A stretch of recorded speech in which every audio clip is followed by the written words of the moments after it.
From bureaus worldwide, this is FSM. Thanks very much, Ollie in Brussels there. What a day it's been in Greater Manchester. Scorching day, temperatures in the mid-20s, but feels much warmer than that. Welcome to Wednesday's Richie Allen Show, live on Fab Radio 2 in Manchester. Triggerwarning.tv, my own website, of course, and many other platforms as well. It is always brilliant to be with you. Two brilliant guests on the programme today. Looking forward to hearing from them. Richie Allen.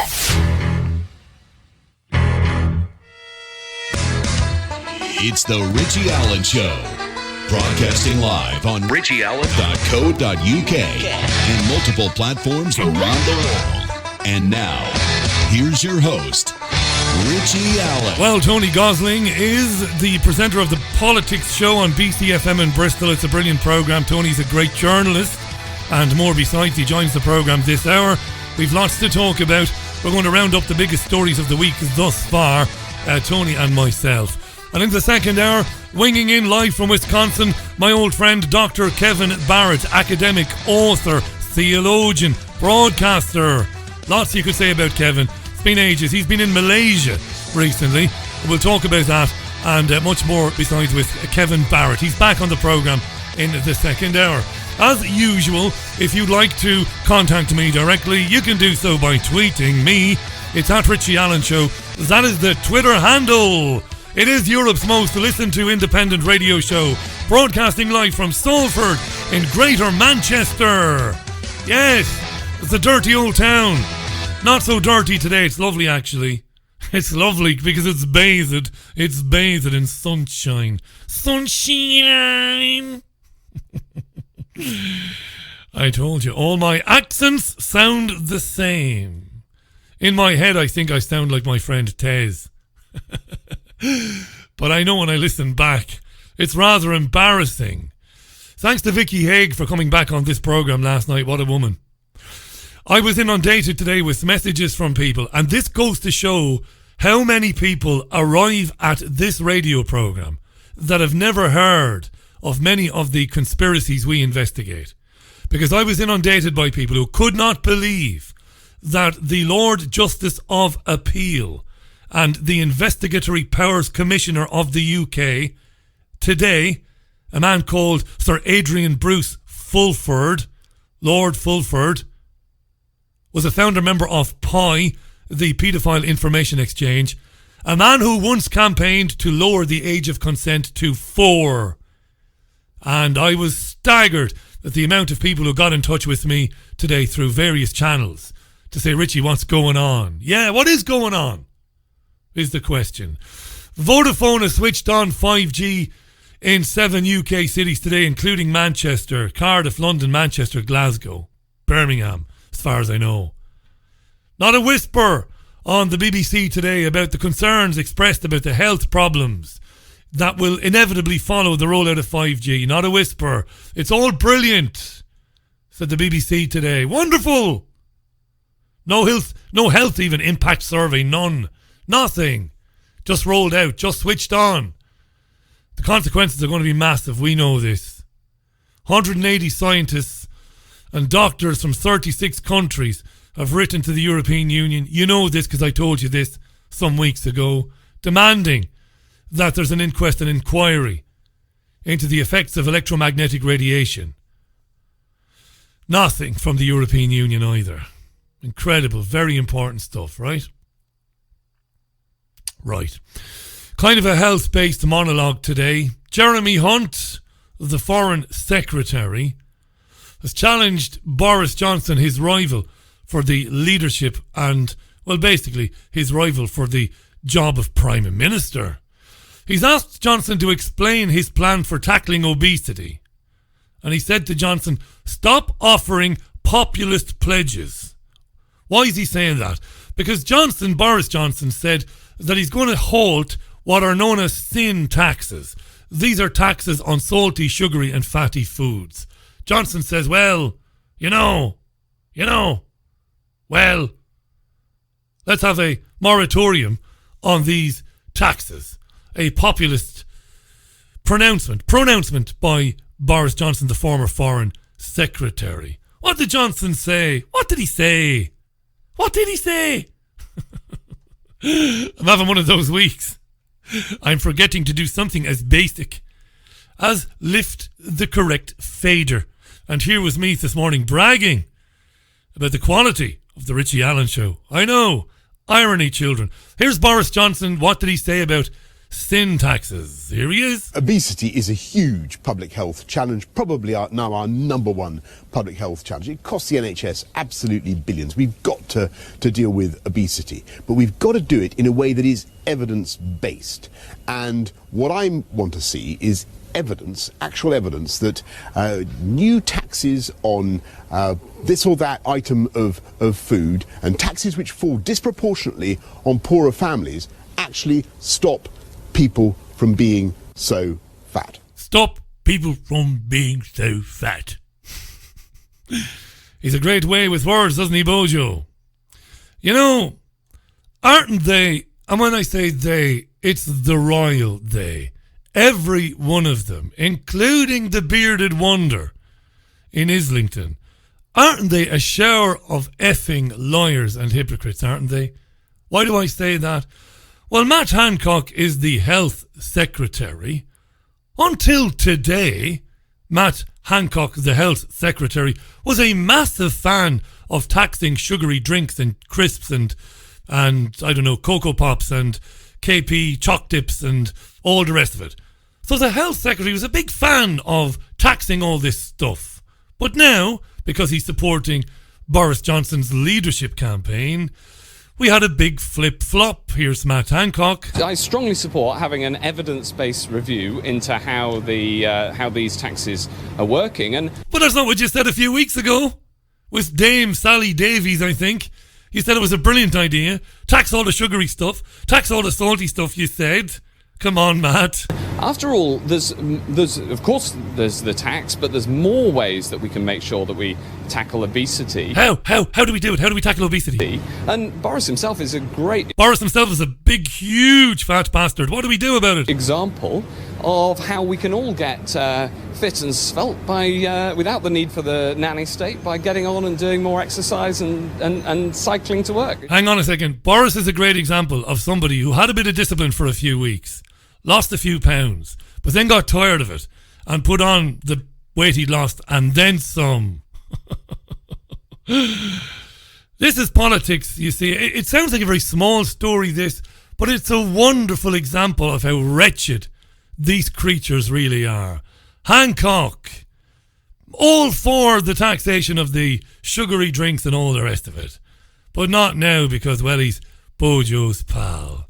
Matt Hancock, eh? I asked Gene Wilder, Gene, what would you say to Matt Hancock? You stupid, ignorant son of a bitch, dumb bastard! Yes. Jesus Christ, I've met some dumb bastards in my time, but you outdo them all. He outdoes them all. Unbelievable. Quickest flip-flop in political history. Only took a couple of weeks. So Jeremy Hunt, the former health secretary, he's today's foreign secretary, and he's Johnson's opponent in the leadership contest. What did Jeremy Hunt say? Well, I'm totally confused about what Boris's policy is on this, because he's saying he doesn't want these sin taxes, but he's got Matt Hancock, the health secretary, in his team who strongly supports them. So I think consistency really does matter. We have an obesity epidemic. We have the second highest number of obese young people anywhere in Europe. We do, but it's not just down to the food. It must be said. I like David Stanford's tweet. Any excuse for a bit more tax, Richie. A bit more misery to the poor. How about a Rolls Royce or corgi shit tax, eh? Yes, I would certainly vote for a corgi shit tax. There is no more worthless, wretched canine than a corgi. And I love dogs. I love them. Not fond of Dachshunds, to be honest. What else am I not fond of? I'm not fond of Labradoodles and these kind of mash-up dogs they've got now. These mash-up dogs, these sexy, cool celebrity dogs. I don't like them either. I don't like anything today. I'm having one of those bloody days. It's very warm here. In studio, it's very warm. I don't know what that was meant to be either. All my accents sound the same. Paul says if Bojo wants to tackle obesity, he can start with his fucking face. Yes. Good stuff. You could wire their jaws together. And Murray says you could always stitch their lips together. Bit of wired jaws. Didn't they used to do that at one time? Not just for people who shattered their faces in accidents, but they used to wire people's jaws together. Here's a very big story, it's very important. 13 minutes past the hour. Doctors are not prescribing medicinal cannabis due to a lack of clinical trials. At least that's according to The Guardian. Okay? The Commons Health Committee has warned that patients' expectations are being disappointed. Why? Well, medicinal cannabis was legalised in this country back in November, but people can't get it. That's November. Put your fingers out now, dear listener, because if you're as thick as I am, and I can be very thick, I've got to count on my fingers. You do that as well. Do it with me now. November, December, January, February, March, April, May, June, July. 8 months ago, they legalised it, but people can't get it. Why can't people get it? Why? What's going on? Why legalise and then not prescribe? Well. Kay Burley's the ginger ninja. The ginger ninja. Spoke to a guy called Robin Emerson today. My listeners who pay special attention to health news items or health matters will know who Robin Emerson is. He's got a 3-year-old daughter called Georgia. And Georgia has severe epilepsy, which has been eased by cannabis oil. Now, when Kay Burley speaks to him, she incorrectly states that medicinal cannabis hasn't been cleared by NICE, N-I-C-E, the National Institute for Health and Care Excellence. NICE provides national guidance and advice to improve health and social care. And Kay thinks, and it's an innocent mistake now, Kay thinks that NICE hasn't issued guidelines on it, therefore that's why it isn't being prescribed, despite the fact it was legalised 8 months ago. Here's Kay speaking with Robin Emerson. Robin Emerson, he has a little girl. She is 3 years old. Georgia, yeah. Georgia. She has severe epilepsy. She was the first patient in the UK to get a prescription when the law changed, allowing medicinal cannabis. Hi, how are you? Nice to see you again. Thanks for coming in. Talk to us about where we are with this. It's not on the NICE guidelines, which basically has to be in order to be able to get it via the NHS. Is that right? No, it's actually, that's where it's false, because that's what people believed, that a medication has to be on the NICE guidelines in order to be prescribed in the NHS. That's actually incorrect. Okay. In the UK, we use lots of unlicensed medications. Georgia's on others that prescribed by the NHS that are unlicensed.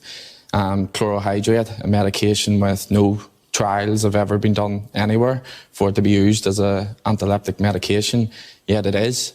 So whenever that's been pushed out a lot, and I think wrongly been pushed to the media as believing that this is what has to be the case in the UK, and the public believe that all medication goes through trials and goes through all the systems. That's wrong. Okay. That isn't what's happened. Okay. And, you know, there's really nothing prohibiting medical cannabis being prescribed. So why do you think it is? Why do you think it is? That's a good question, Kay, because he gave an excellent answer there. Why is it not being prescribed? Back to Robin Emerson. That's a good question, Kay. I honestly think that there's, you know, it's becoming apparent is there something more sinister behind the scenes here, because we're now 8 months into when this was legalised. I remember. And, you know, Sajid stood up and he said that this would be, you've seen that children needed it, adults needed it. Children were dying without access to this. And yet we're 8 months in and not a single NHS prescription has been written outside of the two that were original, the Alfie Dingley case. So what's sinister about it? What is sinister about it? Again, good stuff, Kay. You are opening the door for him. What is sinister about all of this? His answer. Well, it's very important you hear it. You have children, you know, who are getting medications that or damage them, and the parents have to sign for it in order to get access to them because they're so bad, but we won't prescribe medical cannabis. So to me, that makes no sense. Makes no sense, right? And I go and I think to myself, well, this has been going on now for so long. We look at any reasonable person could look at this and understand, go, well, why is it not being prescribed? So do you think potentially it's because it's so expensive that it's...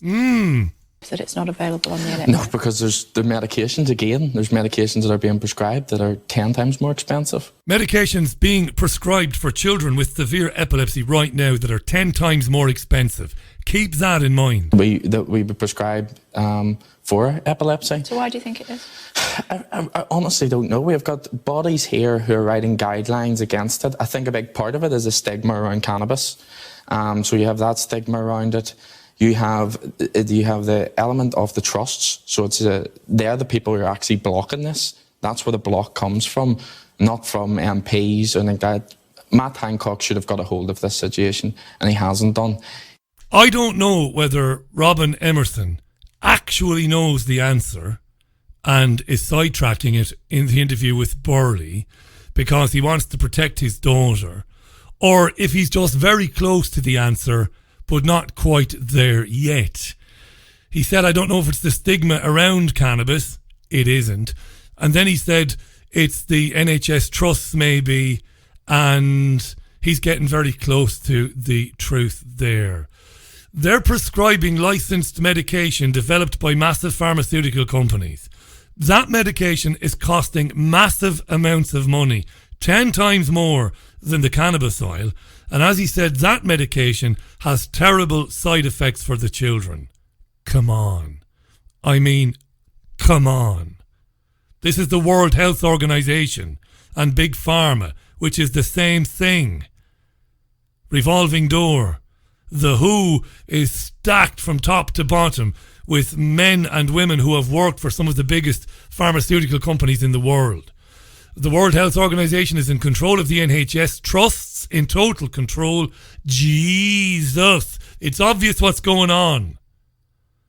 That's the reason we haven't had any prescribing, or we haven't seen this cannabis oil, which can do so much good, why it hasn't been prescribed at all since November last when it was legalised. This is who's running the world, not these goon politicians like Jeremy Corbyn and Theresa May. I'm tired of telling people. They're not in charge. All right? These faceless, massive corporations are running the show. The country legalises medicinal cannabis. Big Pharma says, well, fuck that. We'll show you. We'll show you. We'll just go to the NHS trusts. We'll go to the doctors because we control them. We'll make sure that nobody gets it. But they'll keep prescribing the let's call it what it is, the crap that we churn out of our factories. We'll keep doing that. And that's what happens. It's insane. And what does the cannabis oil do for young Georgia Emerson anyway? Oh, it's amazing. Okay, like Georgia was having over 30 seizures a day, and now she's having less than 5. And her development is just shot through the roof. So you have people like her physio team who are saying to me that it's like a different child. They can't believe it. Georgia couldn't do all these things beforehand. She'd lost her smile, her laugh. That's all back. And I'm lucky that I have a private company who've stepped in to fund Georgia's medication. But they could pull that from me tomorrow, and I'm back to square one. Yeah. A naturally occurring plant with oil that has miraculous effects on not just people with severe epilepsy and children, but any number of other conditions, including cancer, as we know. And people can't... You see, this is the thing, you see. I think a number of you have already said on Twitter, Big Pharma won't get anything out of it. Yeah. That's certainly part of it. On that level, that's one level, that's certainly part of it. They cannot ever allow people to understand that the cure, and we mean cure, not the treatment, because what Big Pharma does is it relieves the symptoms of many conditions that are suffered by people all over the world. Relieves. Temporary relief. But many of their medicines also cause different problems. So you'll get a medicine made by Glaxo, and it might relieve the symptoms of hay fever, for example, but it will also make you fucking impotent. Okay? Surrounding us, on our mountains, in our hills, in our trees, in our rivers, are naturally occurring plant life that have the key to healing completely every ailment that any man or woman has ever experienced in the history of planet Earth. And the cannabis plant is the gateway to people understanding this. And that's why they'll do everything they can to keep people from getting their hands on it. This is Wednesday's Richie Allen Show, by the way. Hope you're well. Got a couple of brilliant guests for you this Wednesday. Kevin Barrett joins the program in the second hour, live from Madison, Wisconsin. Hee. And coming up in a few minutes' time, Tony Gosling, the presenter of the Politics Show on BCfm, joins me live. You can tweet the program at Richie Allen Show on Twitter. Always good to hear from you. This is Michael Jackson, The Way You Make Me Feel. Michael Jackson, The Way You Make Me Feel on your Richie Allen Show. Broadcasting live on Fab Radio 2 here in Manchester, in Greater Manchester is where I am today. Fab Radio at triggerwarning.tv, the TuneIn radio app as well. Good to be with you. My first guest today needs little introduction to you. Before we say hello to him, he's pulled over, by the way. He's pulled over.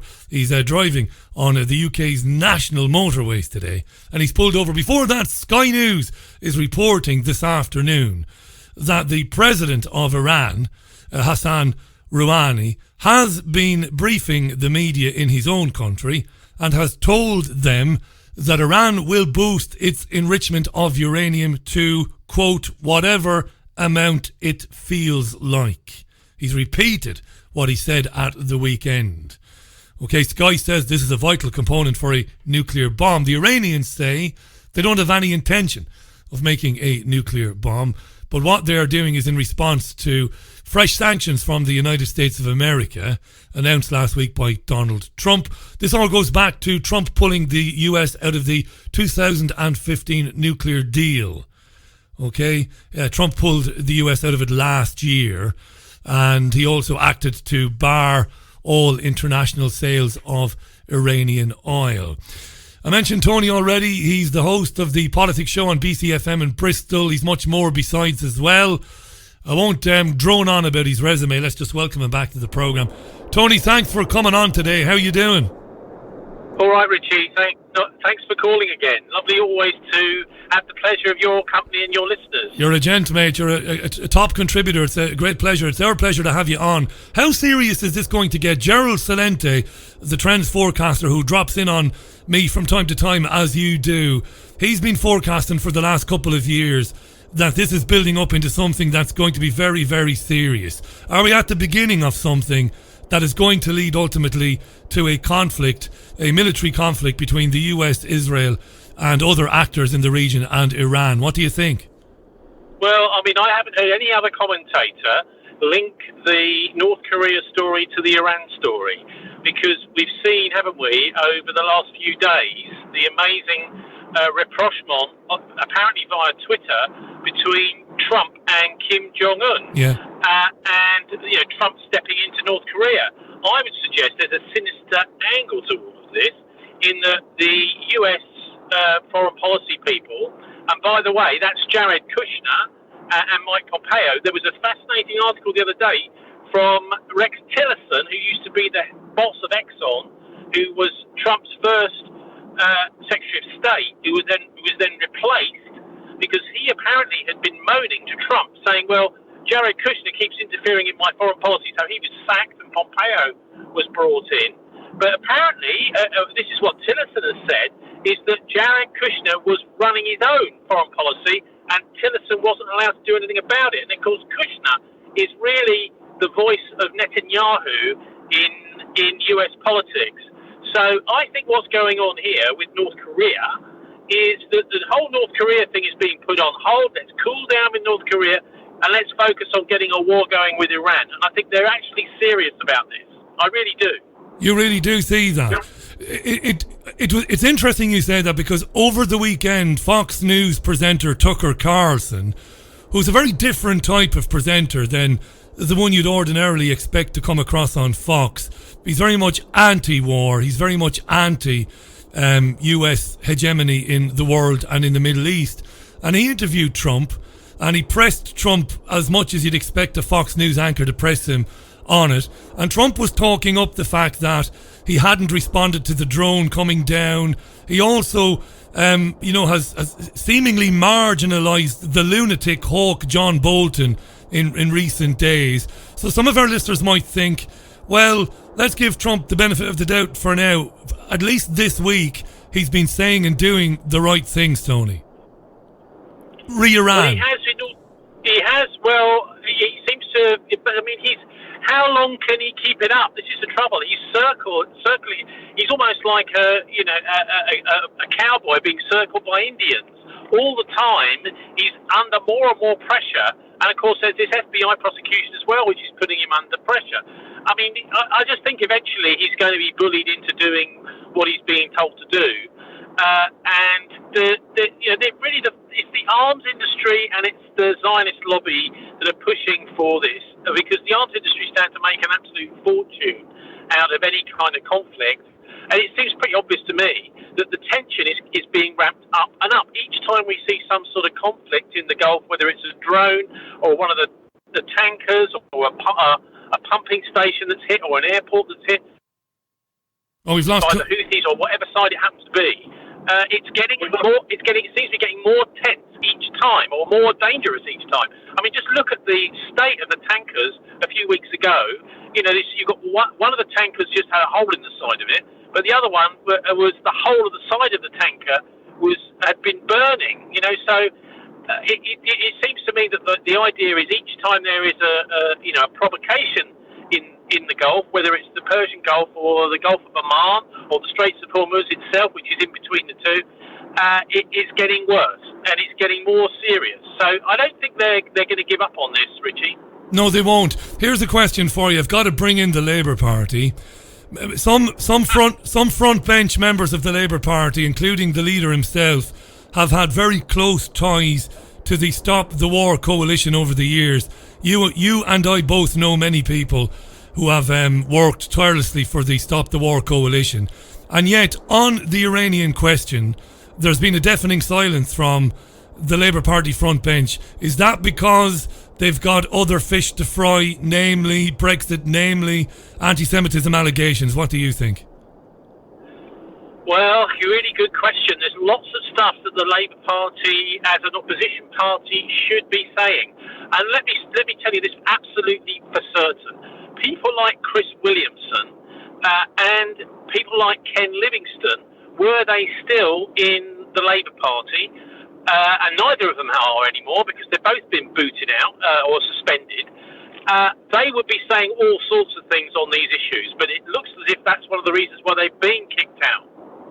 Well, that's very interesting. So you believe that the architects of a war with Iran, they play a very long game, even clever enough to remove the vocal opposition to it well in advance, Tony. Is that what you think? Well, look, I mean, we know for a fact, an absolute fact, that the Israeli embassy, through Shai Massot, who's their political attaché, had offered £1 million to infiltrate the Labour Party for the benefit of the Israeli Foreign Ministry. Now, that seems to me to be absolutely exactly what most embassies do. Most of the time around the world, political attachés in these embassies and military attachés have a similar sort of role. But the only thing is, this time it was recorded by Al Jazeera, by no means perfect channel, but it just shows how appalling our media is in Britain, that we have to leave it to the Qatari state broadcaster to dish the dirt on these people. It's horrible as well. I did a broadcast last week where I specifically focused on the pretty dark career of Dame Margaret Hodge. Now, there are those who would say it's pretty cheap to be dragging up the past in that way, but because Hodge is the Witchfinder General in terms of trying to out people as anti-Semitic, it's very important to point out as often as we can, because the mainstream media is ignoring it, that Margaret Hodge deliberately covered up paedophilia going on in Islington when she was leader of Islington Council. And not only that, but she had to pay one of the victims compensation after sending him a letter basically calling him a deranged individual. This is a horrible person. And this sort of stuff is relevant, Tony, when Hodge is calling everybody and sundry anti-Semitic, right? Well, there's another aspect to Hodge as well, is that she, as a Labour Party person, supposedly, one does, wonder whether she's just kind of infiltrating the Labour Party to disrupt it. She's also failing to pay tax. She's got loads of... there's a brilliant article just a couple of days ago. I can't remember which of the mainstream websites or national newspapers it is, explaining how she does her tax avoidance. I mean, she has a massive amount of wealth and loads of companies, but she pays virtually no tax at all on those things. So these are the sorts of things you'd expect, the Daily Mirror, etc., to be exposing, but nobody seems to be doing that, Richie. Nobody's doing it, no. Of course, Margaret Hodge is an Oppenheimer. She's worth untold, unimaginable amounts of money. And the fact that she's avoiding paying taxes in this country, the fact that she was found to be covering up, and she was covering it up. It's not that she didn't know about it. She knew about it and chose to cover it up in Islington. This is a pretty vile individual. Tony Gosling has stopped on his travels to speak to us today. We're very grateful to Tony for that. Thisweek.org.uk. The politics show on BCfm is unmissable. There's nothing like it on radio in the UK today. There isn't. It's a terrific programme. Let me ask you this, my friend. I mean, listen, hang on, Richie, because you do a similar thing to what we do, which very, very, very few people do, and the broadcasters should be doing this, and that is to be doing world news coverage and national news coverage from the regions and from outside London. Almost everything is focused in London. I mean, for many years, the Guardian newspaper was based in Manchester, and they were doing world news coverage, they were doing national news coverage from Manchester. But then they moved to London. And for example, in Bristol, we have massive ethnic communities from all over the world. Enormous West Indian, Somali. I mean, there's a list as long as your arm.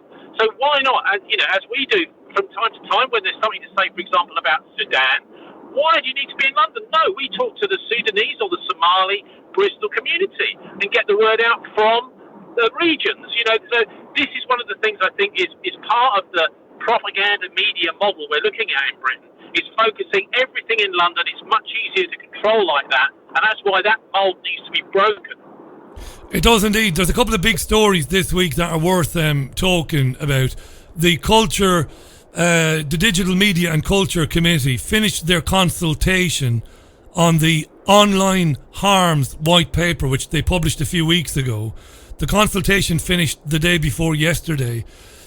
The news media collectively has come out and said that it's a terrifying thing, this online harms white paper, and it's ultimately going to have a devastating effect for free speech on the internet, Tony. You're obviously worried about this, and you're thinking about this as well.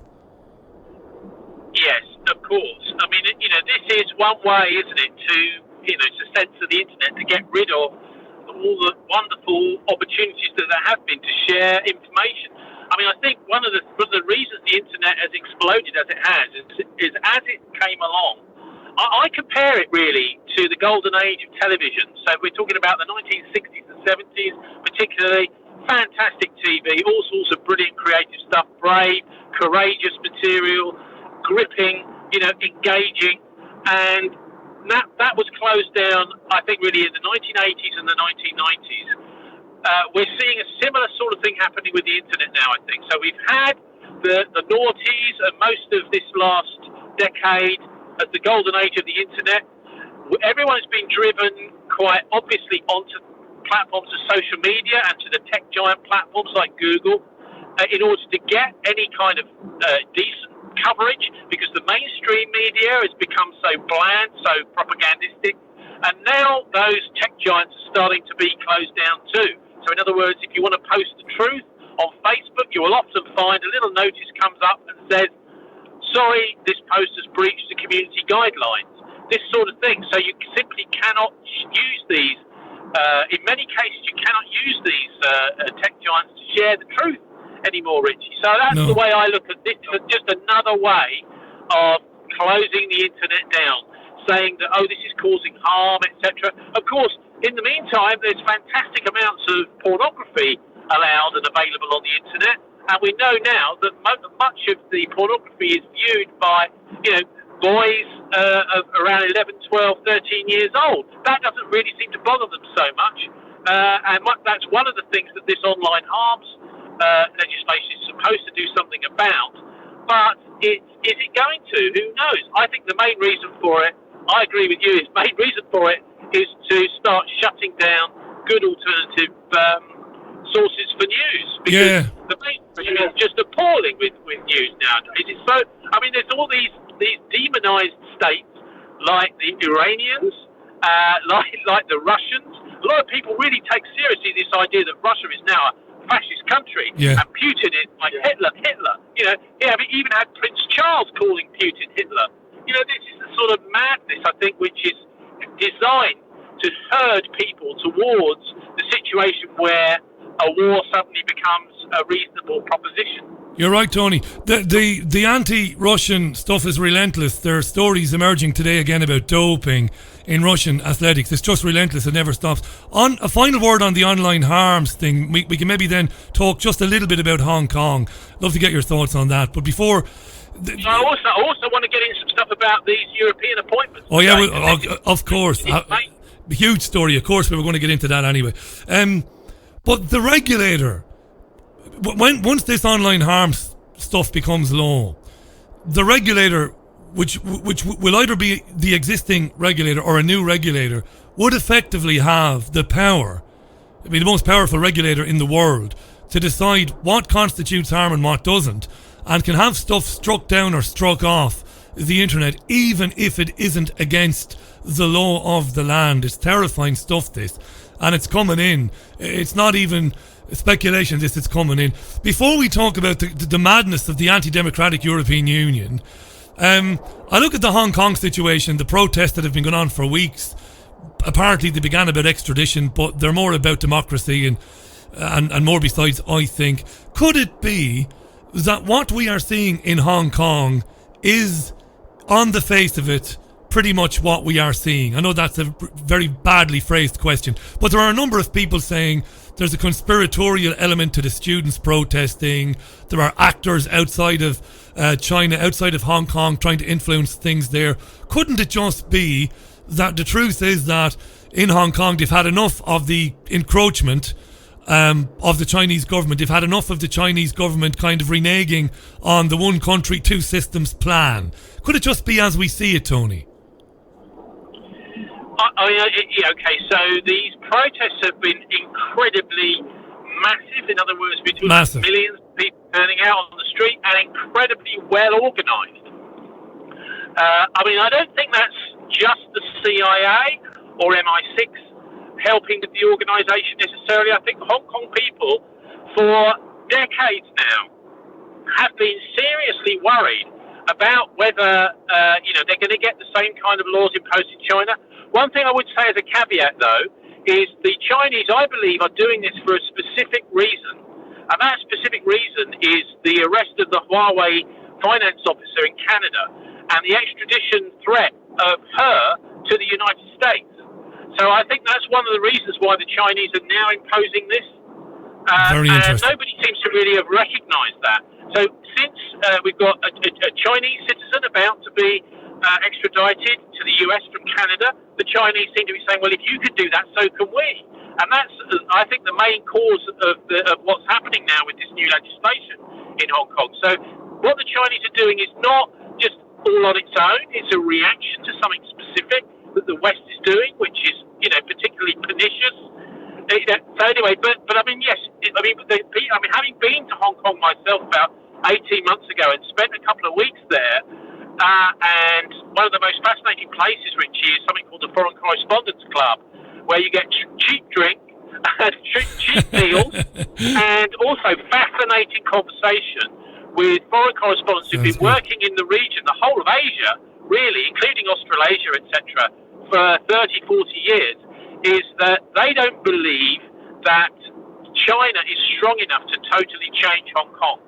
They actually believe that the other way round is more necessary, that China will become more like Hong Kong. And I said to these correspondents, surely this is just Western propaganda. They say the trouble is that actually Hong Kong works really, really well, and the people who live in China around Hong Kong know this, and there's no way that the Chinese government are going to be able to impose a China-like authoritarian system where there isn't any real freedom of speech on Hong Kong.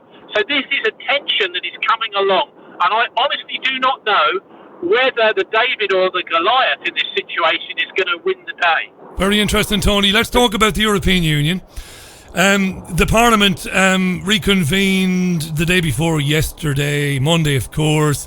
The Brexit Party wouldn't acknowledge Ode to Joy, the European national anthem, all sorts of funny things going on. But most importantly, it's going to get its first female commission president. It looks like it now. That's very interesting. A woman called Ursula von der Leyen, and the Italian socialist will be the new head of the European Parliament, a guy called David Maria Sassoli.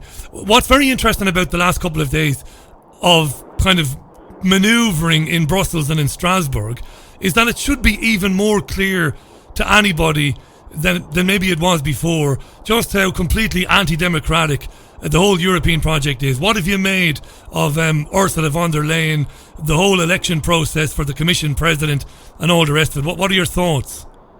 Okay, well, first of all, just on the pronunciation, it's Ursula von der Leyen. Von der Leyen, which I suppose is ironic. Von der Leyen. Or von der Lioness, maybe we should call her. Yeah. But look, okay, so the reason I know how to pronounce her name is because I was taught it over in Germany by the Bilderberg attendees in 2016. She was at Bilderberg. The Bilderberg meeting in Dresden. One of the things that came out of that meeting was that it was the second year, and these were rumours that came from the hotel, it was the second year in a row where von der Leyen had been sitting next to Henry Kissinger at the top table on the Saturday evening's Bilderberg evening meal. And we've been scratching our heads ever since, Richie. Who is she? Thinking, well, what is she going to make? Well, she was the defence minister at the time. Is she going to make it to become the replacement for Merkel? Surely, if Kissinger and the Bilderbergers are tapping her up to be a European leader, as they always do. And I was absolutely gobsmacked to hear yesterday, wow, von der Leyen could be taking over as the Commission President. Now, one of the things that she's been doing, and she's been spearheading as German Defence Minister, is the integration of all the EU armed forces. So she's been spearheading that programme, and I think that she's been put in charge is because that is her main task. She will, over the next few years, be bringing all the militaries of the EU countries under one command, and that's her job. And of course, that command will be essentially NATO command, because NATO are based in Brussels too. So that's my reading of her being put in charge of the nearly billion people population. She's going to oversee military right. She's going to oversee military unification, Tony. I honestly think that's why, and I was really amazed that she wasn't taking on a bigger role in German politics, or in some other European role of one sort or another. But to now hear that she's going to be the top dog, appointed, never elected by anybody, appointed by the Bilderbergers, by Kissinger, by the global financial elite in the Western world to run the United States of Europe, that actually now the penny's dropped. It doesn't come as such a great surprise at all. It's very interesting. Yesterday afternoon, you may not have seen it, but Sky News had a number of MEPs speaking live from Strasbourg, and a number of them kept referring to the national anthem, which is a bit of a Freudian slip, and they were corrected several times. Like the Brexit Party guys were there, and they were saying, listen, it's not a national anthem, it's a European anthem. But it's amazing, the thinking of the political class in the UK is that this is a nation-state project. This is going to be, as you described it, the United States of Europe, and that's that. It's quite remarkable, really. And Jeremy Corbyn, by the way, and I love you, mate. We've been speaking for years, me and you, but I love to bash Jeremy every now and then when you're on the programme. Corbyn, of course... I know you're not a supporter of any politician. Corbyn today, more or less, well, not more or less, actually did, at Prime Minister's questions, throw the gauntlet down and asked for a second referendum. The faux socialist, the Social Democrat Jeremy Corbyn. So Labour, he's capitulated now to the Blairites in his own party and the Europhiles, and he's now towing the line and asking for a second referendum. We're never going to leave, Tony. Never. Well, it might. Well, hang on, because the Conservatives are in charge at the moment, just about. So they may bring us out. They may just about still, even though there's a lot of people saying that they can't still. I take you back to. I think we've had this conversation before. It's a fascinating article by Karl von Habsburg, the leader of the Pan-European Union, which was begun in 1923, I think it was, before even the Nazi Party was formed in Munich, in the same city, and he is saying that the Brexit is a reality TV show.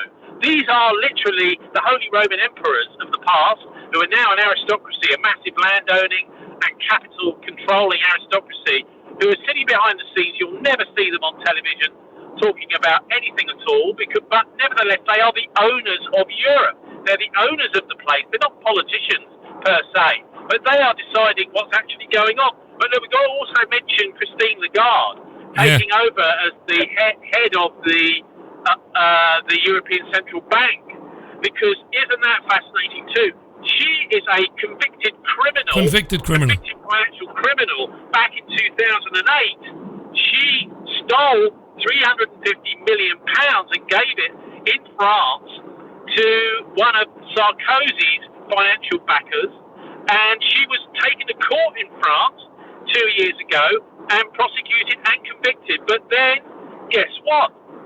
No punishment. The whole thing was overturned. Unbelievable, really.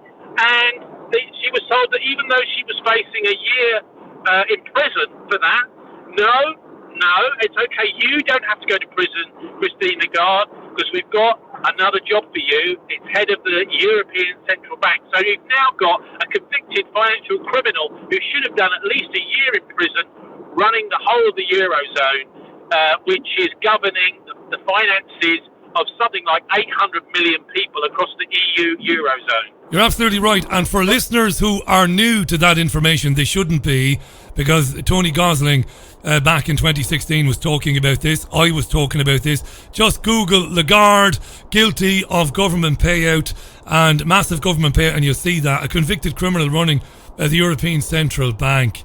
These are I should say also, Christine Lagarde has been a regular attender at Bilderberg meetings for years. You know, I'm not saying, by the way, that Bilderberg is the top of global capitalism in the West generally. I mean, there occasionally are Chinese involved in this, the big Chinese banks as well, for example. But they are certainly the main political lobby of Europe, of global financial capitalism. So they are, the Bilderberg conference is where you'll see all the leaders come along before they actually become the leaders of Europe, before they become prime ministers, presidents, that sort of thing. They're always tapped up at Bilderberg.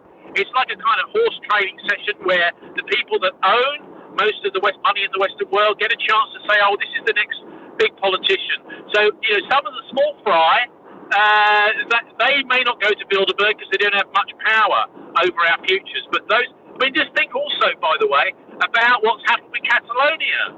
Yes. The Catalan leader has been elected as an EU MEP, but he's been refused the opportunity to actually take up his seat. So, the EU is only interested in centralising power in its own hands. Of course it is. There's no real democracy involved there whatsoever. No, I can't argue with any of that. I can't, even though maybe I should sometimes. Something about 5G, by the way. Yeah, just before you do, go ahead.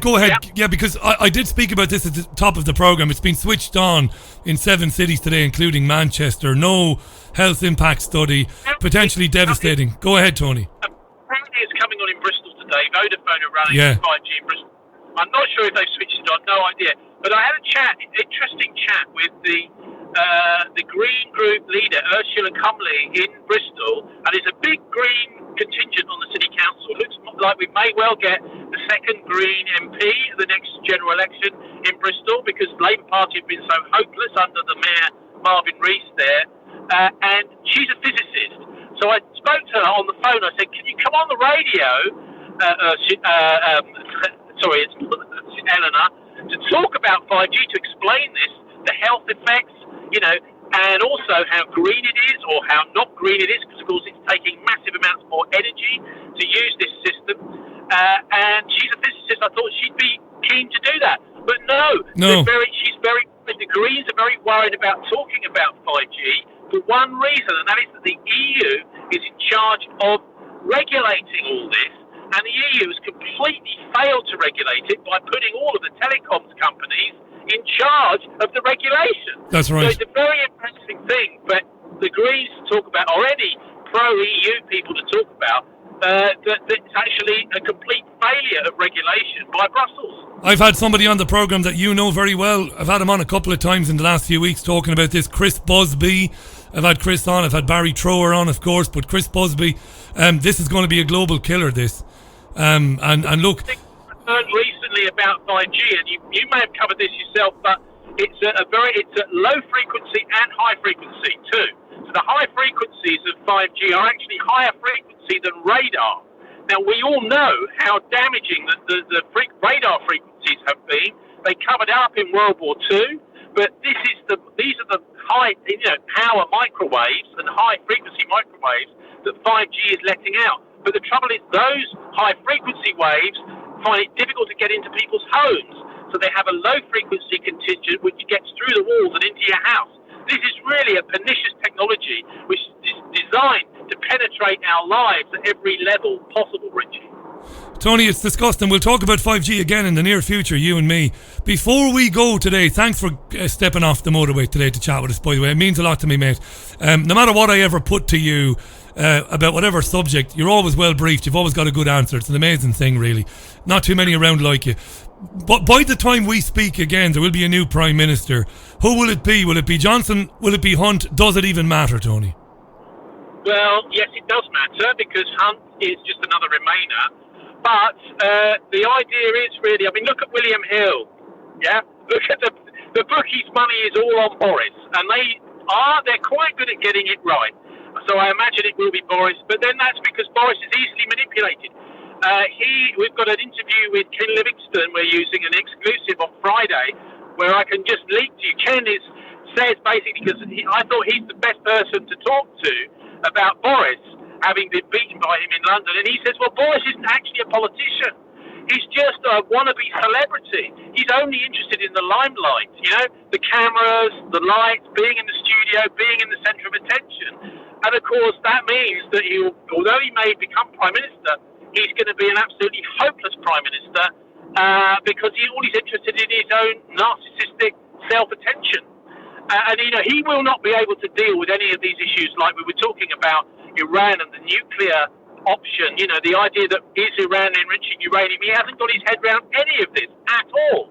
In fact, none of the Western press has really explained that the Iranians have been enriching uranium to 3 2/3%, which is really very, very minimal. You need 90% enriched uranium to actually make a nuclear weapon. And none of the media in the West has explained that. They're saying, the Iranians are enriching uranium. This is exactly the sort of nonsense that Boris will not be able to get to grips with. And so that's what makes him a hopeless leader, even though he may be more pro-Brexit than Jeremy Hunt. We're going to wait and see. Tony, thanks for doing it today. Thisweek.org.uk, the politics show with Tony Gosling on BCfm. Check it out. Follow Tony on Twitter as well. There's only one Tony Gosling. Thanks, mate. Let's do it again in a few weeks. Thanks for your help, Tony. God bless, Richie. Thanks very much for asking me on. You too. Will you stop? It's an absolute honour, mate. Thanks. The brilliant Tony Gosling there, live on the line from one of the UK's motorways. He's driving today, Tony, and stepped off the motorway to have a chat with us. Great guy. Thisweek.org.uk. Loads of tweets on that. On Margaret Hodge, mentioned earlier on. Margaret Hodge. On Christine Lagarde. Thanks to Moinga for the tweets. I've retweeted those articles there. David Stanford says Prescott Bush was convicted of funding the enemy and direct lineage garnered 2 commanders in crime. That's right. That's right. His son and his grandson became president of the United States of America. Hi to Robin, who was asking about chemtrails. I posted some pictures on the YouTube live stream earlier on. Pictures that I had taken this morning in Salford of a completely blue and pristine summer morning sky, as the sky should be.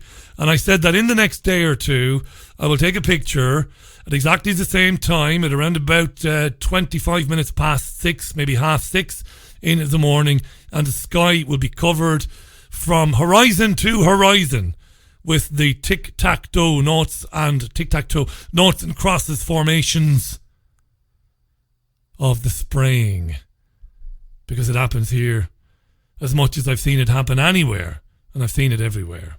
All right. Guy Master Flex says, Richie, today is the 31st anniversary of when the US shot down an Iranian passenger plane. Cheers for that, mate. You're absolutely spot on. We're coming up to a minute past 6. It's time for another tune. When we come back from that, I'll be joined live from Madison, Wisconsin by the one and only Kevin Barrett. It's Wednesday's Richie Allen Show from a sweltering Salford. And this is Texas. Charlene Spiteri, Texas, Inner Smile on the Richie Allen Show, live from Salford, Greater Manchester. Drive time, 4 minutes past 6 UK time it is.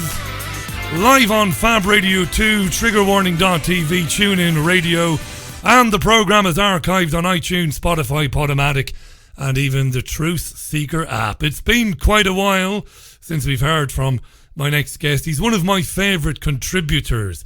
And you know, I don't say that very often about anybody, because he was one of the, I suppose, the first relationships I made when I began my own journey, when I left commercial and mainstream media and began to look into things that I'd never considered worthy of looking into in the past.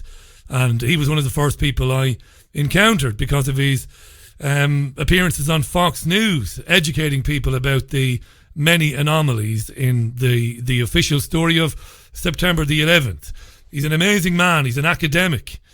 He's a teacher. He's a theologian. He's a broadcaster and an author. And you can read him at truthjihad.com. That's truthjihad.com. And he's also headed up and founded an organisation, the Muslim Jewish Christian Alliance for Truth, the MUGCA, the Muslim Jewish Christian Alliance for Truth. He's been travelling in Malaysia of late.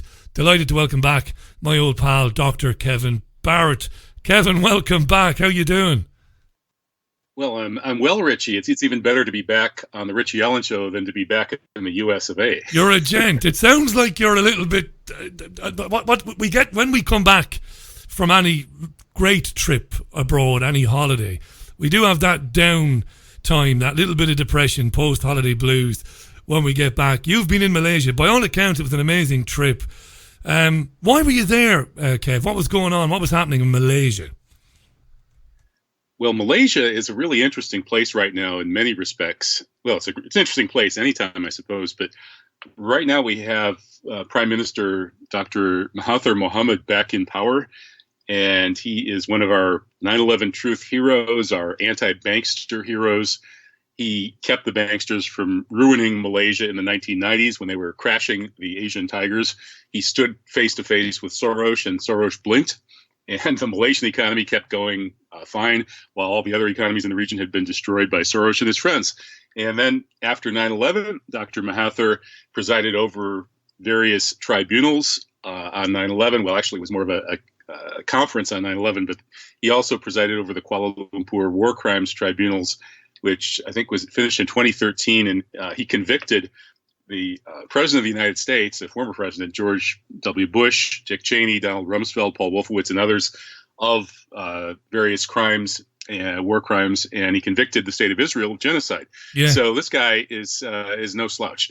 He's incredibly interesting, and he never gets so much as a whisper of a mention in Western media these days. Even when he was returned to power last year, it barely merited a mention, Kevin. No surprise because of, obviously, his past. When he convicted these people in absentia, it's always good to hear that, but it's also terribly depressing, isn't it, Kevin? Because they'll never face...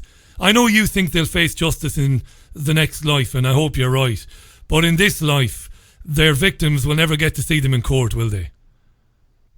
Probably not. I don't think Malaysia is going to succeed in extraditing those guys anytime soon, unfortunately. And yet we have Julian Assange, whose birthday is today, and it's likely that Assange is going to be extradited to the United States because he was given material that was absolutely in the public interest to know, and he published it. And the US wants to get him over there. You don't hold out any hope whatsoever that the UK government will do the right thing, Kevin, and say, no, you're not having him. It looks like they will extradite him there. Well, the UK government, like the rest of the European governments, is occupied by NATO. NATO is just a euphemism for the US occupation of Europe. The poodle in the UK ever decides to bite the hand that feeds and disciplines it, I will be very surprised. But, nothing's impossible. The courageous Tony Blair, and of course I'm being sarcastic, did stand up to Bush when Bush was saying that the US and the UK together ought to bomb Al Jazeera's headquarters in Qatar. So that was one case where the UK stood up to the US a little tiny bit. I'm not sure there were very many others, though. No, there aren't very many others. Loads of tweets when you come on the programme. Always loads of tweets. John Byrne tweets, Richie, could Kevin's Kevin was talking there about the Malaysian PM Mahathir bin Mohamad. Could what he did in terms of standing up to the bullies and the tyrants behind September the 11th, could that have anything to do with the downing of 2 Malaysian airliners, Kevin? Well, that's true. It was quite a coincidence, wasn't it, that after these war crimes tribunals, suddenly Malaysian airliners started dropping out of the skies. And in fact, I'm working on an article right now about Malaysian Flight 370, which disappeared under very strange circumstances. And there's a brand new article in The Atlantic that purports to have solved the mystery, but it's very dubious. The author, William Langjuich, also authored an article blaming the Egyptian airliner, what was that, 990, I think, on a suicide pilot. And that case was clearly not done by the suicide pilot. The only evidence they had that Egyptian 990 co-pilot took the plane down on purpose was they had him crying out for God's help as the plane was going down. And that's precisely what you would do if you were fighting to regain control. It's not at all what you would do if you were committing suicide. So that was a huge lie.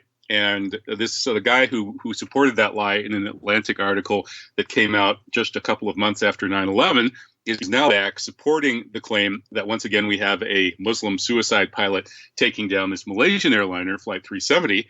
Interesting, isn't it, Richie, how we get these alleged Muslim suicide pilots all over the place. 9/11 was supposedly done by 4 Muslim suicide pilots. We all know now that's not true. And I suspect that all 6 of these cases were actually done by the same people in an intelligence agency. And I think there's circumstance that around Flight 370, but there's very strong evidence to support it regarding 9/11. You think they took control of the planes remotely, Kevin? Because I know nothing about any of this stuff. That's why I first invited you on my program back in 2009 in Spain. Do you think these things were taken control of from the ground? I've spoken to the very eccentric but very wonderful, very nice Field McConnell many times. Field is very eccentric, but I think he's a really decent guy, and I think he's sincere. These things can be taken control of probably from a mobile phone, Kevin. Yes, I think that's the most likely explanation for what happened on 9/11. There are folks who have various plane swap hypotheses and missile into the Pentagon hypotheses and things like that. The simplest and most straightforward way to do it, as far as I'm concerned, would be to remote fly the planes into their targets. That's what Bob Bowman thought happened. Bob Bowman was the former head of SDI, the Strategic Defense Initiative, that is the Star Wars program under 2 U.S. presidents. And Bob was a fighter pilot in Vietnam with 101 combat missions under his belt. He was a Caltech rocket science PhD, definitely a very smart guy with experience in all of these areas. And he told me that he was reasonably certain that it was done by remote hijacking and that all of this plane swap stuff is probably just muddying the waters. So I would lean towards that hypothesis. And I think that's also a likely hypothesis about what happened to these other 2 airliners. In the case of Egypt 990, they wanted to take that plane down because it was full of all of the top anti-Israel generals in the Egyptian military. And then with Flight 370, it may have had something to do with a bunch of Chinese nationals and some U.S. semiconductor people who were on board. It may also have had to do with a couple of Iranians who were purportedly on board flying to Ukraine to get political asylum. But I think in both cases, well, obviously, Israel would be the likely suspect for taking down Flight 990 and those anti-Israel generals.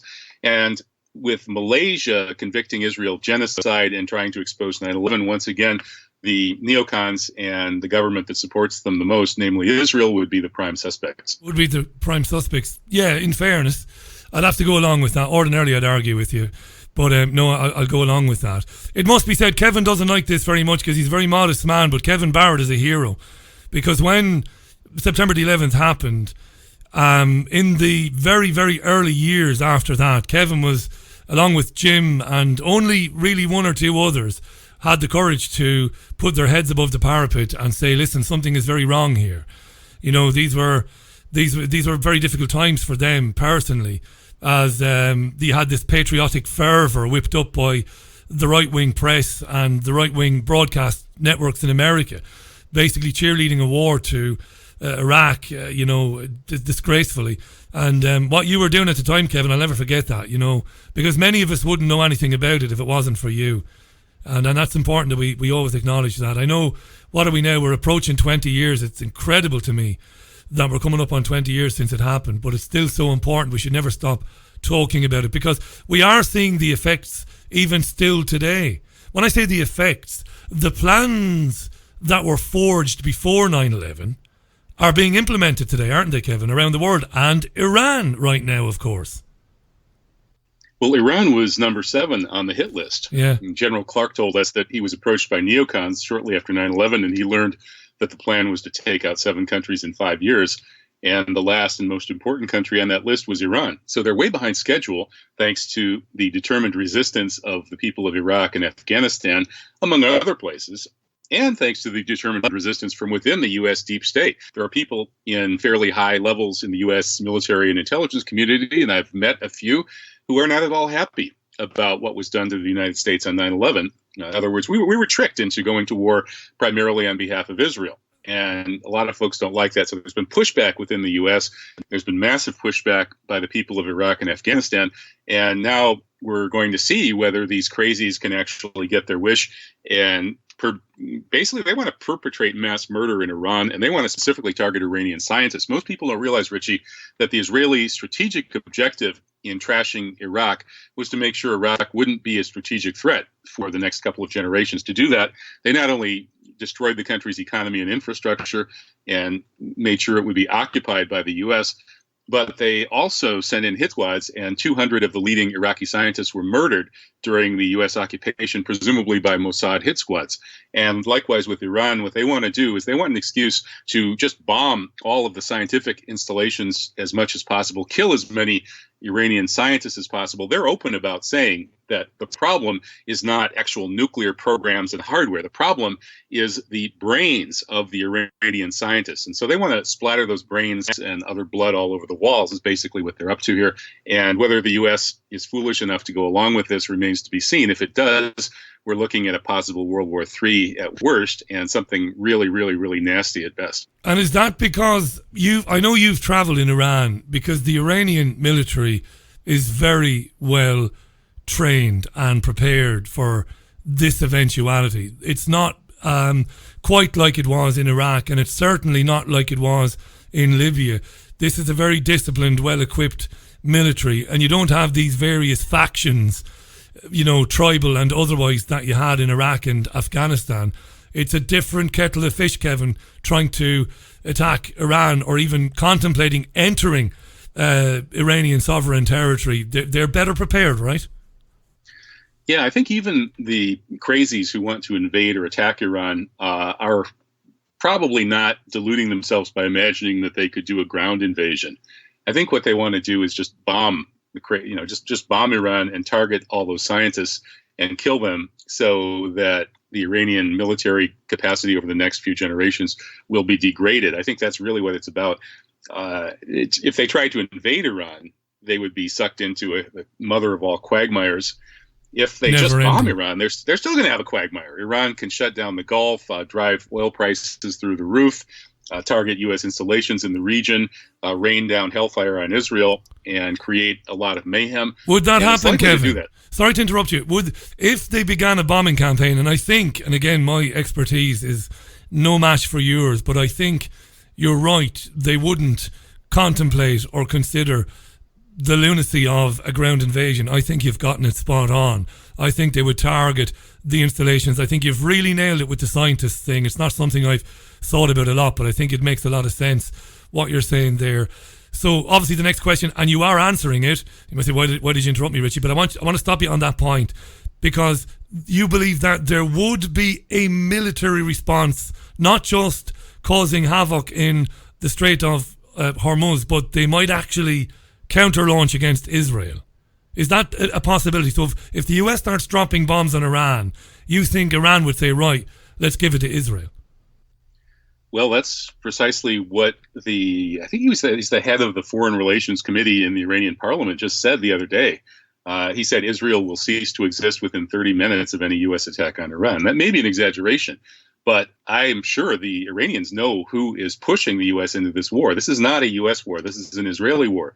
So who are you going to target? The U.S. with its massive forces halfway around the world, or the real culprit who's right next door? And the thing about Iran, Richie, is that not only are they patriotic nationalists with a national history going back 3,000 plus years, but they're also Shia Muslims for the most part, who believe that if they're given the opportunity to die fighting in a just cause, that's the best possible way to die. So they're not people that you can easily convince to stop fighting. That's what Saddam Hussein learned to his chagrin when he invaded Iran in the 1980s. You're talking, the Iranians fought back like tigers. That's right, and you're talking to an Irishman, and I don't say that in jest. Various factions tried to conquer my country over centuries, including the imperialist Great Britain, and couldn't, because, I suppose, again, because of the belief of the people in their culture, in who they were, and in their justification for defending themselves. You're absolutely right. I see that in the Iranian people whom I read. When I read them, when I read their articles online, their blogs, their newspapers, it would be an absolutely devastating. It would be devastating for the region. But I often wonder, and you and I have gotten into this before, and I've gotten into it with other more esoteric researchers than maybe your good self. You're an academic. You're a man of I've always seen you as a man, who deals with what you can prove, what you can tangibly show to be real. But you and I both know there are esoteric researchers, many of them intelligent men and women, who think that there is some sort of unseen thing going on here, where there is some sort of entity or some sort of power, Kevin, that wants to turn the world into an absolute wasteland. And Israel, as we know, has, what do we think it has, Kevin? 19, is it, or 29 nuclear warheads or something like that? I mean, more like 400. Is it 400? Is it? Do you think 400? Yeah. Wow. So if the Iranians started launching on Israel, well, presumably they would launch against Iran. And there's a basket case in Tel Aviv at the moment, and he's been there for years. What's to say that he wouldn't order the launch codes dialed up for a nuclear attack on Iran, Kevin? And is there some unseen power that wants to drive us to this destruction, humanity? Well, yeah, that's very possible, Richie. I was studying with Sheikh Imran Hossein over in Malaysia, and you want to talk about brilliant people who take esoteric religious or other esoteric interpretations of what's going on now. Sheikh Imran Hossein, I think, is the best of that lot, and he argues that we are living in the end times, or Akhir Zaman, and he believes that scriptural sources suggest that we are facing the Antichrist, or Dajjal, who is going to be launching World War III, and we can expect the majority of the population to die. So yeah, according to Imran Hossein, there is a plan afoot to kill off most of the population in a nuclear World War III, and this could be the occasion. Now, Imran Hossein thinks it's likely to happen sooner rather than later, And I know there are many others who agree. So yeah, I think there are dark forces at work. And I've actually come to agree with Sheikh Imran Hossein on this. I've studied the history of the heretical, sort of satanic, post-Jewish millenarianism. That is when a certain group of Jews 500 years ago decided they weren't going to wait for the Messiah to save them and take them back to the Holy Land. They were going to do it themselves, no matter what it took. And then with Shabtai Zvi, this became a sort of unholy crusade that involved committing atrocities and abominations and systematically violating the Ten Commandments. In other words, behaving satanically in order to force the Messiah to come back and conquer the world and establish his throne in Jerusalem and lift the Jews above all the Goyim. So this has been the covert ideology that led to Zionism for the past 500 years. So yeah, I think there is an esoteric dimension to all of this. It's interesting because I interviewed a gentleman called Eric Gajewski a couple of weeks back, and Eric is a Catholic. He's a traditional Catholic. I found him very interesting, and I enjoyed his company, even though I don't share his beliefs. And I found him strangely, when I say strangely, refreshingly kind of not dogmatic and open to being disagreed with and challenged. And I liked him. I liked him because of that. It's the same reason I've always liked you. As bright as you are, you're always prepared to entertain somebody who's got a different opinion to yours. It's great. It's dying out. That it's a great human quality that we're losing, sadly, as we kind of evolve. But I'm seeing it in many devout. When I say devout, many people who are committed. I shouldn't even say committed. People who deeply believe in a higher power, whether it is God or Allah or Jehovah, whatever. Many of them, particularly many of the brighter ones, seem to think that we are heading for some sort of apocalyptic end times, Kevin. And I saw a lot of that coming towards the end of the millennium. I think you and I spoke about this some years ago. We saw a lot of this in 97, 98, 99, understandably. And you could write it off back then. You could write it off saying, well, we're coming to the end of 1,000 years. It's understandable people think, well, this is weird. We're at 2000. Maybe this is it. Maybe time is up. But we are seeing it a lot now, and I'm very open-minded. I'm not completely closed-minded to the idea that we might be in some sort of end times, and that these crazy characters that we see operating on the world stage are merely puppets, and something else is working through them. And the gentleman you mentioned from Malaysia, I'd be very interested in finding out more about him, because, as I said, it's not unique to any one religious belief that something very, very big is coming this way very soon, But then, don't all the religious students and scholars, don't they ultimately believe that something good will come after it, Kevin? Whatever happens, Yes. Yeah. Yes. In fact, the Christian and Islamic eschatology is almost identical. In both cases, Jews and Christians agree that Jesus was the Messiah and that he will return in the end times and defeat the Antichrist and institute a reign of justice. In the Islamic version, there will also be a sort of a friend of Jesus called the Mahdi who will help. Other than that, it's practically identical. Whereas in the Jewish version, the Messiah was not Jesus. The Jews have very terrible things to say about Jesus, and they say that their Messiah still is coming in the future, and he may be alive today for all they know, and he will conquer the world for the Jews and subjugate the Goyim. He'll be a military conqueror who will rule the world from his throne in Jerusalem, presumably from the blood sacrifice temple that will be rebuilt after they destroy the Al-Aqsa Mosque. So there's a huge difference between the Jewish eschatology and the Christo-Islamic eschatology, which is the same. Christians and Muslims have essentially the same eschatology. And this is very interesting. We're in the end times, apparently, so many people think we are, and yet so many Christians are buying in to the Zionist war on Islam and identifying the Muslims with the Antichrist. These Christians don't even realize that their eschatology and the Muslim eschatology is the same, whereas the Jewish eschatology is the eschatology of what one would expect to be the Antichrist, because they reject Jesus. They say he wasn't the Messiah, and so their Messiah will be an anti-Jesus Messiah. In other words, the Antichrist. So when Kushner and Chabad Lubavitch are scheming to put somebody in the throne in Jerusalem and to finish the Palestinian genocide and impose peace on earth, those people would be suspected of being on the side of the Antichrist, at least by most Christians and Muslims who knew their stuff. Why do you think so many people who used to see through the lies about Muslims wanting to kill everybody and take over the world, who saw through the lies about Russia and about the Red Menace in the East, who saw through the lies about communists in the Cold War. Why have so many of them now swallowed this neocon Zionist agenda or characterization of Muslims taking over? Why, Kevin? Is it money? Is it for financial reasons or financial gain? Because many of the biggest alternative right personalities now used to be some of the biggest opponents of the creation of convenient enemies for us all to hate so that the elites could further their own agenda. Why are they falling for it? Well, that's a great question, Richie. Some of my favorite 9/11 truth people, like Alex Jones and his friend Paul Joseph Watson, I used to love those guys. And suddenly they turned into raving Islamophobes about maybe 8 years ago. And I can't figure it out. Money? Maybe the kosher Nostra or the Mossad got some goods on those guys, got pictures of them doing something they shouldn't be doing. I don't know. It's hard to imagine.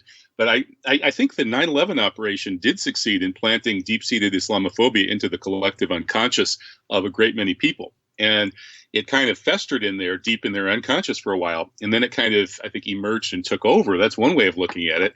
And then there's also the fact that there are reasons that people who identify as something other than or opposed to Islam and Muslims would look at Islam and say, wow, this religion is still working. It's very scary. We've lost our religion in the West, yet these Muslims still believe. They pray five times a day. They fast during Ramadan, and they're still marrying and having children. And they have family values. And demographically, they're reproducing a little bit faster than non-Muslims, which certainly poses a threat to Jewish supremacy in Israel and might even pose a certain threat to European supremacy globally, although Russia, India, and so on probably pose more of a threat. But, you know, that Islamic demographic thing driven by the fact that the religion is still intact and that the Muslim family and family values are still reasonably intact, far more so than any other culture, I think that has something to do with it too. I think there's a certain envy here. People who are sort of right-wingers who, you know, they know they've lost their Christian family values, and then they look at the Muslims who still have those same kind of values. Like, you know, Richie, I grew up in, you know, the early 60s. I remember none of my parents' friends got divorced. People didn't use foul language. There was no sex or explicit violence in any media. Nobody would ever see any of that. It was a whole different world. And that world is still alive in Muslim countries. To some extent in Malaysia. In some Muslim families, you might say in the majority, I don't know. But I'm going to endorse some of what you're saying. I love arguing with you. I never win. It's one of the reasons I love arguing with you. I win a lot of arguments. I need to lose from time to time, and I never win with you. But I'm going to just say this. I think you're really onto something very important. I'd love to see you write about this a bit more, Kev, because you're an amazing writer. You're right, because there are a number of alt-right commentators that have popped up out of nowhere in the last couple of years. And they spend an inordinate amount of time decrying the fact that there's a mosque coming to a town near me or whatever, right? Now, I'm not saying that I totally disagree with these people. I can see why they're upset about these things, and I have my sympathy, and I do interview them, I do bring them on this program as well, and I do challenge them, but I understand it. But I think you've hit on something really important. While they are decrying and moaning about, well, we're seeing more Muslims in our cities than we ever did before, and there's a mosque being built, this is terrible, they're invading and our culture is being marginalised. And again, I have some sympathy for that feeling. I also have to acknowledge what you just said is true. They don't want to talk about the fact that their own churches, whichever denomination it is, whether it's Catholic or Protestant or whatever, attendances have been dwindling for years, Kevin. People have been turning away in droves from organised religion. Christians have. And I believe there are many, many, many reasons, many nuanced reasons for this. In Ireland, I think abuse by the clergy of children, massive, of course. I covered this in my time in mainstream media. But I think you've hit on something really, really, really important. I think they're screaming about the fact that mosques and Muslims and all that, and they're talking about our culture is being eroded. But even if the mosques weren't there, and even if the Muslims weren't there, adherence to Christian doctrine is dwindling, Kevin. Anyway, you can't blame the Muslims for that, I would say. And I have said this to some of these people, and they just don't have the answer to that. They say, well, that's irrelevant anyway.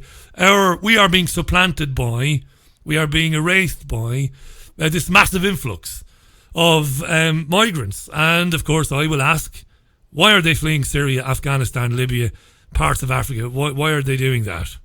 Well, it might be because their towns and villages have been bombed into oblivion, maybe. But I think you've hit the nail on the head there. We don't have those values. I thought of you, actually. I did a monologue the other day about a young woman, Miley Cyrus. Miley was on stage at Glastonbury the other day, Kevin, and was simulating having sex with a microphone, oral and vaginal. And children were seeing that. And I thought to myself, I must be getting very old now. But I thought there's something very, very wrong with that. I don't think you can blame Christianity for that. But I looked at it and I thought, what's happening here? Why is that going on? Why am I watching a live music concert at 6 o'clock in the afternoon and a young woman is simulating sex with a microphone and nobody seems to be too bothered by it? I'm guessing in various Muslim communities, that just would not be tolerated, or it wouldn't happen. Yeah, it's just like the world I was born into in 1959. Such things would never have been tolerated in public then. And so I think a lot of these people who are so upset about Islam really should look in the mirror and look at their own culture. And if you're unhappy that your white European culture is dying out because women are averaging about one child per woman, which is a complete demographic implosion, maybe you need to get some values back that would lead people to marry and have children and make the immense sacrifices necessary for that. And to do it properly and to do it well and productively and have it work in general, you need to restrict sexuality to within marriage. That's what marriage is. Throughout all human cultures, it's a way of restricting sexuality so that the hormone-addled young men are forced to use their energy to protect and nurture the women and children. Marriage was invented by women and children to harness that rapacious sexual energy of men, and that it's no longer harnessed. It's all over the place, and it's fun and games. But the family is gone now in the West. And I don't blame these white nationalists for freaking out, but they're completely barking up the wrong tree when they blame Islam. They should be joining Islam. They should be, as Christians, they can come to the mosque. They can pray 5 times a day with us Muslims. You're welcome to come to the mosque. Learn how to pray properly. Come and pray with us. You can pray to the one God with us, and you don't even need to change your Christian belief system one iota. Okay, I suppose when we recite the surah that says that God is not the Father, maybe you would disagree with that. Just like when I go to a Christian church and I hear that Jesus is God, it kind of rubs me the wrong way. So there's a couple of things like that. But basically what we do in the mosque is we pray to God. There's only one God, the creator of everything, just like you Christians do. There's no reason why you shouldn't be in the mosques with us. There's no reason why you shouldn't share our values and why you shouldn't start having children and having good marriages and good families like we have. Why don't you work with us instead of hating on us? Yeah, there are still millions and millions of people around the world, white people, who live properly. It's, how dare I use the term live properly, but they live according to the code of decency that you just described there. It's not gone completely, I wouldn't imagine, from, white Christian communities. There are still people who bring their children up, respectfully. There are still people who teach their children the right way, or the decent way, the humanitarian way. I'll tell you what's very interesting, Kevin, about that. Maybe Muslims and Christians are going to be brought together by this horrible gender politics agenda that we see emerging now in schools in England and elsewhere around the world. It's interesting that, in Birmingham, obviously, I know you know about this story. We see conservative Christians standing alongside Muslims because they are absolutely, in my opinion, completely right to be outraged at what the school system wants to teach their 4 and 5-year-old children, which is to teach them about sexual relationships, not only between same-sex couples, but they want them to think about relationships full stop. They want them to start talking about and thinking about the fact that even though they have a penis or a vagina, they might not be a boy, they might not be a girl. Isn't it interesting that I find it fascinating as an atheist, somebody who doesn't believe in a benevolent creator. I find it amazing that these two different thoughts, these two different ideologies are coming together to unite against a common enemy. And the common enemy, Kevin, is a clear and present danger, a clear and present threat to the well-being of children, Kevin. Isn't it fascinating coming together against that? Well, I'm surprised there isn't more of that, especially here in the U.S. And I'm actually a bit ashamed of my own Muslim community here in the U.S., which has been slow to stand up on these issues and other issues. 9/11, for example, the vast majority of American Muslims know 9/11 was a false flag, yet very few are doing anything at all about it. And likewise, very few are in any way active in trying to push back against this bizarre, 38 genders and pronouns and this crazy attempt to confuse us, and especially to confuse our children about these issues. It seems like the Christians are a little bit ahead of the Muslims here in the U.S. on that, which is kind of surprising because Islam has very clear traditional teachings on this that have been well preserved and are still there, and you'll find them in any mosque. But it's maybe Muslims here are just too intimidated. 9/11 whipped up so much Islamophobia that Muslims have retreated into their shell. And I think that's cowardly, and that's not emulating the Prophet, peace upon him, and the companions and family who were some of the bravest people ever, who stood up under vastly more difficult conditions for what was right. So I hope the other American Muslims here in the United States will stand up for what's right and join those Christians who are working to preserve the family values that are not only part of Islamic tradition but also American tradition. Yeah, absolutely.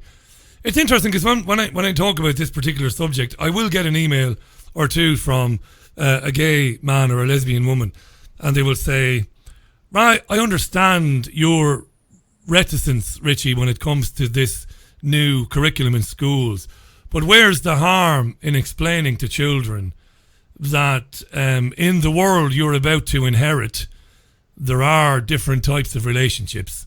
There are men who get together and there are women who get together. Is there an argument to be made that if the school left it at that and said, look, children, there are different types of relationships, okay, there are people who strongly believe that man and women were meant to come together to marry and to procreate and build a life and build a family, and there are other people who don't believe that, and there are people who are in same-sex relationships. To be fair, what's the harm in just giving children that information? Well, I think, actually, Richie, I think the way it was done in the past was better, which is that these kinds of issues are really for families to discuss with their own children. They're not issues that children should all be brainwashed with the same message about in a public school. We all do have different values these days. It's true. And I've known many, gay people. And so I used to live in San Francisco for a while. I lived at 18th and Castro in San Francisco, which is the gay epicenter of the whole world. Yeah. And so I've seen that. And I've had gay friends. And the way I see it, and I think the way Islam sees it, is that actually having any form of sex with anybody of any gender outside of marriage is sinful. And perhaps homosexuality is a little bit extra sinful. We have verses about Lut or Lot and Sodom and Gomorrah and so on. But in any case, it's a sin. It's like drinking alcohol. It's like stealing. It's a sin for us. And having sex outside marriage is a sin. But gay and lesbian people, they're damned either way, aren't they? Because Muslims wouldn't support the marital union of same-sex couples. I know conservative Christians don't either. So gay folks are like, well, look, we are what we are. We live our lives. We don't bother anybody. We just want the same protections under the law as everybody else. So why don't you religious zealots just mind your own bloody business? That's what they say. Yeah, I think their paradigm is wrong. I think the paradigm in the Islamic world is much more in line with reason and with what we know about human nature from anthropology. And what that paradigm says is that there's no such thing as a gay person or a straight person. All humans are entirely capable of sexual behavior and gratification with their own sex, with other sexes, probably with animals as well. And yet we all harness our sexual desires and limit them tremendously. Frankly, most, 18-year-old men walking down the street in summer here in the United States looking around what their sexual desire is to immediately jump on, any one of the 50, 100,000 young, scantily clad women that are walking by on the sidewalk. Yet they don't do that. As William Blake said, right, better to strangle an infant in his cradle than to nurse an unsatisfied desire. Well, if you act that way, you're going to commit rape several hundred times a day. So obviously, we're not made to gratify all of our desires. Nobody does. Most of us have to not act on 99.9999999% of all desires, not just sexual ones, but all desires. We're constantly feeling these little desires flitting up in our consciousness. So the notion that there's such a thing as a gay person who cannot resist this, what we regard as a sinful desire, is ludicrous. It's like saying that there are people who can't resist alcohol, and so then they define their identity by that. Okay, there are people who can't resist alcohol. It's true, but that doesn't mean that our society has to normalize that and tell children that they should be that way. We have which is not what I said. Which is not what I said. Now, Kev, hang on a second. This is very interesting. That's not what I said. Look, first of all, I respectfully disagree with that. I think people are born. There is a minority of people born, and they grow up attracted to members of the same sex, and they want to build a life with another man or another woman, and they do that. And I'm entirely supportive of that. Personally, I agree with you that children shouldn't be told what to do. I wouldn't want any encouragement of young children to be anything. But what I was saying earlier on was I would accept schools introducing a very basic concept to children and leaving it at that, not elaborating on it, but just saying, look, there are people around you that are different. There are men who live with men, and there are women who live with women, and leave it at that. I could support that. I'm sickened by what is going on in schools. It's dreadful, and it's part of some very dark agenda, I believe, again, to maybe, eventually get us to some situation where there's just one sex. It's crazy. You can choose between 56 different genders now and all this nonsense, and, children are being encouraged when... I heard a brilliant interview with a lady on BBC Radio the other day, and she was talking about being a tomboy, and she was saying I was a tomboy. Now they're interfering with a young girl who likes to hang with the boys and play boys' games and play baseball and softball and all that, and she's a girl. Now they want to maybe consider that, maybe she needs to be on treatment, maybe blockers, maybe puberty blockers, because she might be a boy trapped in a girl's body. That's all crazy, insane, dark stuff, Kevin. You might say it's satanic. Maybe you wouldn't, but I know a lot of Christians think it's satanic. And I worry about that. So those Muslims and conservative Christians who gather in Birmingham to say, look, enough is enough, I completely support them. But just saying to a child, look, union it comes in different ways. And be aware of it. It's out there in the world. And, that's maybe I could, if that's the way it was taught, maybe I could support it, but of course that isn't the way it's being taught. Anyway, back to you. I kind of went a million miles around, skirted around the point I wanted to make there, but that's the point I would have made. Don't tell them you should be this or you should be that, but just let them know there are many different ways that people have relationships. Well, I wouldn't be horrifically opposed to hearing you, tell your children that. I do think, though, that it would make more sense to talk about love and to emphasize love. And there's certainly nothing wrong with love between people of the same sex. And if we talk about it that way, that's okay. I think, I do think that we always have to teach children about sexuality in such a way that admits that there is this natural human struggle to control our sexuality, and that ultimately it mostly has to get channeled into reproduction. And that's what the sacred institution of marriage is all about in almost every human culture. And so that, I think, should be the normative teaching.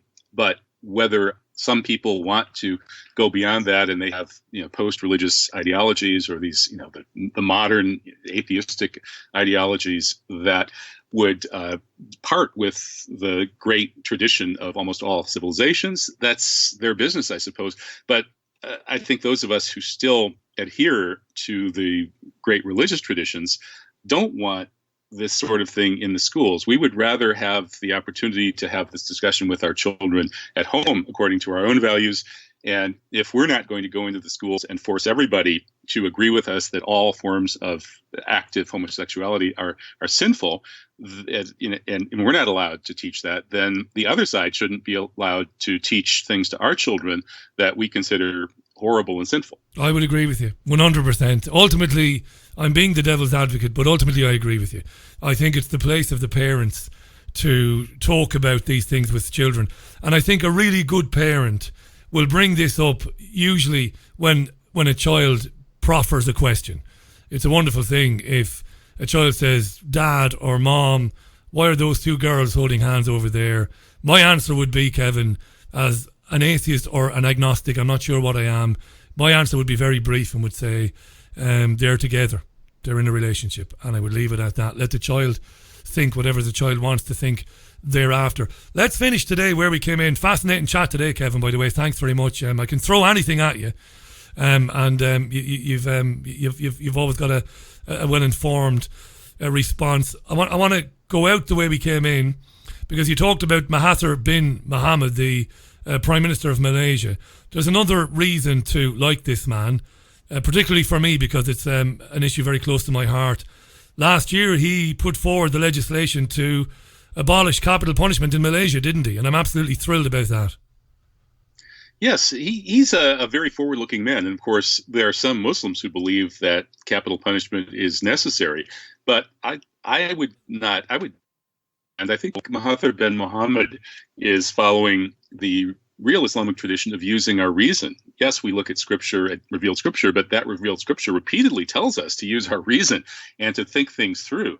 And I think he does a pretty good job of that. And so I'm with you on that. This is another thing I admire about him. Yeah, I was thrilled about that. Yeah, one of the conversations we've had in the past, I spent a lot of time in my teens writing to people on death row, and mostly in America, and I've always hated the thought of it. It makes me sick. I'm 44 years old now, and I still can't watch a documentary which contains an interview with a man in a 6 foot by 4 foot usually cell, where he spends 23 hours a day for years before he's injected like a rabid dog and put to death. I absolutely hate it. Listen, thanks for coming back on the programme today, mate. Love having you on, you know that. It's been brilliant having you on. Fascinating to hear your travels in Malaysia and all the rest of it. People can go to truthjihad.com to find out more about Kevin and the broadcast there and the writing, Veterans Today and everything else. You know you're welcome back anytime. Don't leave it so long before you come back, Kev. Thanks so much. And do say hello to Rabia for us as well, by the way. I sure will, Richie. Thanks so much. And she says hi to you too. Cheers, mate. Thanks for that. The brilliant Kevin Barrett live on the Richie Allen Show for Wednesday, July 3rd, 2000. Kevin, while you're still there, happy Independence Day, by the way. Oh, well, thank you. The dogs are terrified as the explosions are going off. The dogs, turning into a war zone. That's right. When it's Guy Fawkes here, our dog as well, she's terrified. But I forgot to mention 4th of July tomorrow. Cheers, mate. Thanks for that. The brilliant Kevin Barrett live on your Richie Allen Show, Wednesday, July 3rd. It's coming up for 9.5 minutes to the top of the hour. Loads of tweets on various aspects of that conversation. We covered a lot of ground there. Right, I'm going to play out with a couple of tunes. It is stiflingly warm in the studio here, and I can't do very much about that. I can't yet put in air conditioning. I plan to do something like that for the months of July and August, particularly, of course, maybe early September. And I can't use a fan. I've not got a quiet enough fan, but it's been very warm these last few days. Even if the temperature outside isn't exactly boiling, it's been very warm inside the studio. So I'm going to get out of here. I'll be back with you tomorrow morning at 9:30 with Thursday's newspaper review programme. That's on YouTube, my YouTube channel, youtube.com.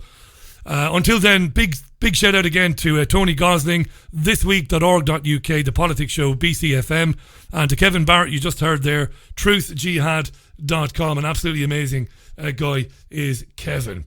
You can leave tweets for me at any time. On Twitter, it's at Richie Allen Show, of course, on Twitter. Leave tweets for me at any time with suggestions for guests or anything else. I'll be delighted to hear any of those. Got a nice old U2 song before they were groomed, or Bono was groomed even, by Bill Clinton. I'm going to go out with a song called All I Want Is You from the album Rattle and Hum from 1988, I think. All right. Look after yourselves and one another. Speak tomorrow at 9:30. Bye now.